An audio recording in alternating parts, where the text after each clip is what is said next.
مختصراً عرض کروں گا۔ محترم سامعین، قربانی ایک اہم عبادت ہے اور اسلام کی نشانیوں میں سے ایک نشانی ہے۔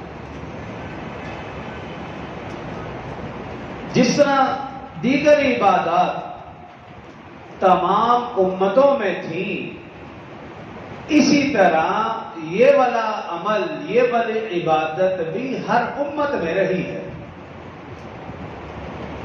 جس طرح نماز ہر امت میں رہی، روزہ ہر امت میں رہا، جیسے کہ قرآن میں یا ایھا الذین آمنوا کتب علیکم الصیام کما کتب علی الذین من قبلکم۔ زکوٰۃ بھی ہر امت میں رہی، طریقہ کار مختلف ہو سکتا ہے، روزے کے اوقات مختلف ہو سکتے ہیں، نماز کا طریقہ اوقات مختلف ہو سکتے ہیں، لیکن نماز، روزہ، زکوٰۃ یہ عبادات ہر امت میں رہی۔ اسی طرح قربانی کا تصور بھی ہر امت میں رہا۔ قرآن پاک سپارہ نمبر 17 سورہ حج، اس کا رکوع نمبر 5، پہلی آیت میں اللہ رب العزت نے ارشاد فرمایا وَلِكُلِّ أُمَّةٍ جَعَلْنَا مَنْسَكًا، ہم نے ہر امت پر قربانی مقرر کی تھی۔ تو جس طرح نماز، روزہ، زکوٰۃ ہر امت میں یہ اعمال رہے، اسی طرح قربانی بھی ہر امت میں رہی۔ اس امت کے لیے کوئی انوکھا حکم نہیں ہے، کوئی بوجھ نہیں ہے۔ وَلِكُلِّ أُمَّةٍ جَعَلْنَا مَنْسَكًا، اللہ فرما رہا ہے ہم نے ہر امت پر قربانی مقرر کی تھی۔ اب قرآن پاک میں دیکھیے، حضرت آدم علیہ السلام اور ان کے بیٹوں کا جو قصہ جو میں نے آیات مبارکہ تلاوت کی، ان میں بھی اسی چیز کا ذکر ہے کہ قربانی کا آغاز حضرت آدم علیہ السلام اور ان کے بیٹوں سے ہوا۔ پہلے نبی سے ہی قربانی کا تصور اور قربانی کا آغاز۔ سپارہ نمبر 6، سورت نمبر 5، سورہ مائدہ، رکوع نمبر بھی 5، اللہ رب العزت نے ارشاد فرمایا وَاتْلُ عَلَيْهِمْ نَبَأَ بَنِي آدَمَ بِالْحَقِّ۔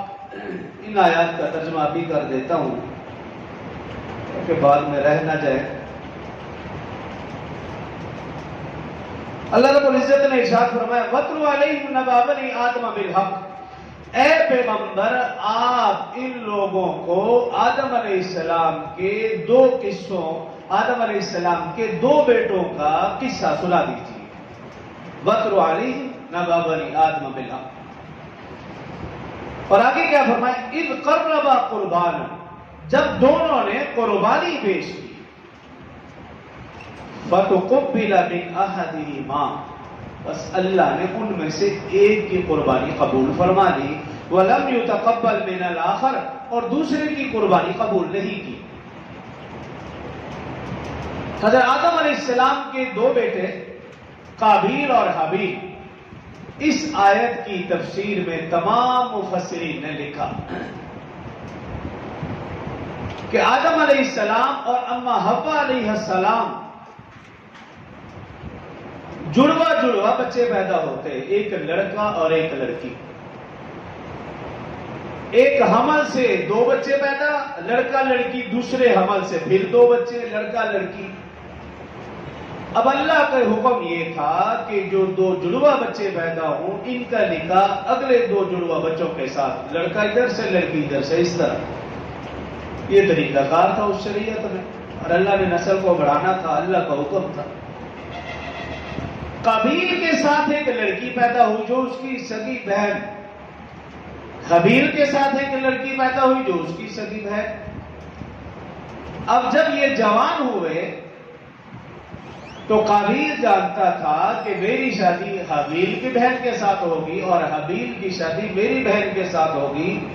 قابیل کی بہن جو اس کے ساتھ پیدا ہوئی یہ زیادہ خوبصورت تھی، حابیل کے ساتھ جو پیدا ہوئی اس کی بہن وہ کم خوبصورت تھی، لیکن دونوں کی خواہش تھی اس لڑکی کے ساتھ شادی کرنے کی جو قابیل کے ساتھ پیدا ہوئی۔ حابیل کا دعویٰ تو درست تھا، لیکن قابیل کا دعویٰ درست نہ تھا، کیونکہ وہ اس کی سگی بہن تھی۔ دونوں میں اختلاف شدت اختیار کر گیا۔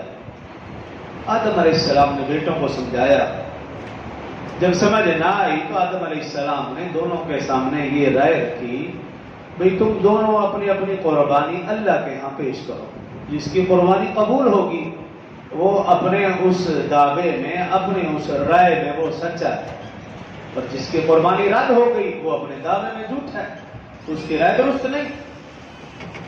تو احادیث مبارکہ میں ہے کہ حابیل نے ایک عمدہ جانور اللہ کے نام پر قربان کیا اور پہاڑی کے اوپر جا کے رکھ دیا، جبکہ قابیل نے زرعی پیداوار کچھ اجناس وغیرہ لی، وہ بھی اچھی نہیں تھی، ہلکی پھلکی جو تھی، وہ ایک پہاڑی کے اوپر رکھ دی۔ اللہ کی طرف سے جو اس وقت قبولیت کی علامت تھی وہ یہ کہ آگ آئی، حابیل کی قربانی کو اس آگ نے راکھ بنا دیا، اچک دیا، ختم کر دیا۔ یہ علامت تھی کہ حابیل کی قربانی قبول ہو گئی، جبکہ قابیل کے رکھا ہوا جناس زرعی پیداوار وہ وہی کے وہی۔ اب آدم علیہ السلام نے دونوں بیٹوں کو سمجھایا، لیکن قابیل کی سمجھ میں بات نہ آئی۔ قرآن پاک میں آگے اللہ رب العزت نے ارشاد فرمایا، حابیل کی قربانی قبول، فتقبل من احدہما، ان میں سے ایک کی قربانی قبول، ولم یتقبل من الاخر، دوسرے کی قربانی قبول نہ ہوئی، قال لأقتلنک، تو قابیل کہنے لگا میں تمہیں ضرور قتل کروں گا۔ قال انما يتقبل الله من المتقین، لیکن حابیل نے کہا کہ بے شک اللہ تعالی صرف پرہیزگار لوگوں کی، متقی لوگوں کی قربانی قبول کرتا ہے، غیر متقی کی قربانی اللہ قبول نہیں کرتا۔ تو اب قابیل نے کیا کہا، لئن بسطت الی یدک لتقتلنی،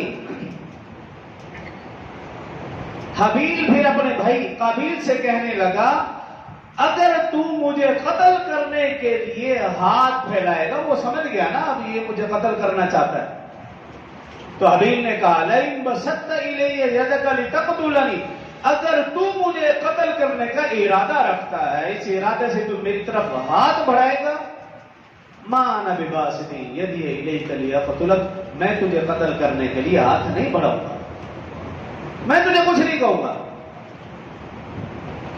اس کی تفسیر میں محدثین نے لکھا کہ اگر وہ اپنے بچوں کے لیے اس کو قتل کر دیتا تو تب بھی درست تھا، کیونکہ اسے معلوم ہو چکا تھا کہ یہ مجھے قتل کرنا چاہتا ہے، وہ اپنے دفاع میں اگر ہاتھ اٹھاتا تو یہ اس کا عمل درست تھا، لیکن اس کے باوجود اس نے کہا بھی تو مجھے قتل کرنے کے ارادے سے ہاتھ بڑھا رہا ہے، لیکن ما انا بباسط یدی الیک لیقتلک، میں تجھے قتل کرنے کے لیے تیری طرف ہاتھ نہیں بڑھاؤں گا۔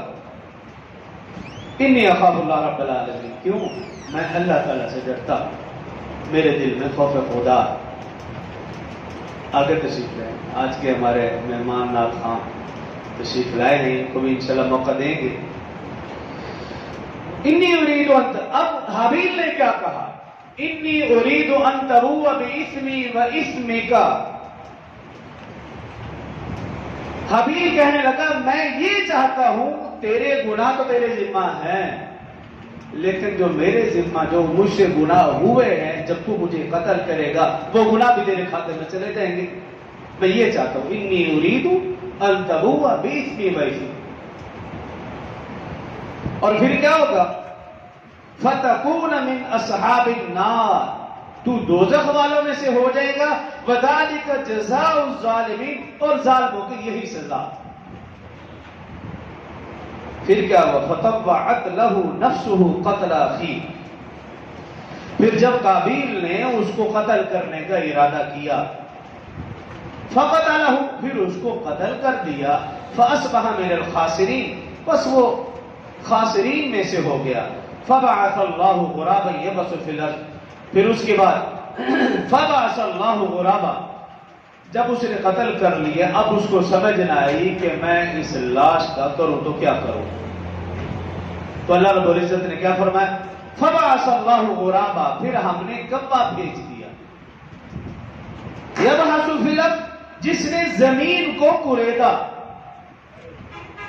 لیریہ کیف یواری سوءۃ اخیہ، قابیل کو دکھانے کے لیے کہ وہ اپنے بھائی کو اس طرح دفن کرے. قال یا ویلتا، اب قابیل نے جب یہ منظر دیکھا کہ ایک کوے سے مجھے سکھایا جا رہا ہے، مجھ سے تو کوا بھی بہتر ہے، تو کیا کہا؟ قال یا ویلتا اعجزت، تو وہ کہنے لگا کہ کاش میں اس کوے سے بہتر ہوتا، مجھے پتا ہوتا کہ میں نے اس لاش کے ساتھ کیا کرنا ہے. ان اکون مثل ھذا الغراب، میں تو کوے سے بھی گیا گزرا ہوں، بدتر ہوں.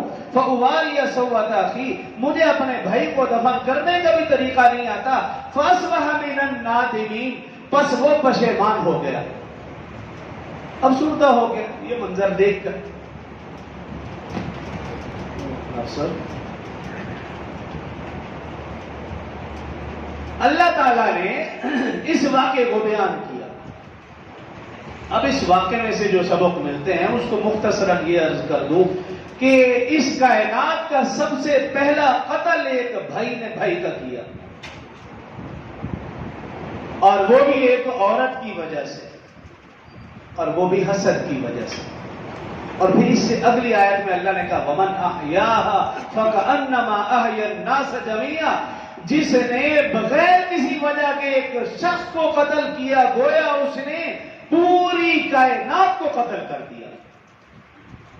ایک شخص کا ناجائز قتل کرنا گویا پوری انسانیت کو قتل کرنا ہے. وَمَنْ أَحْيَاهَا فَكَأَنَّمَا أَحْيَا النَّاسَ جَمِيعًا. تو قربانی کا تصور کوئی اس امت کے لیے انوکھا حکم نہیں. حضرت آدم علیہ السلام سے قربانی کا تصور رہا.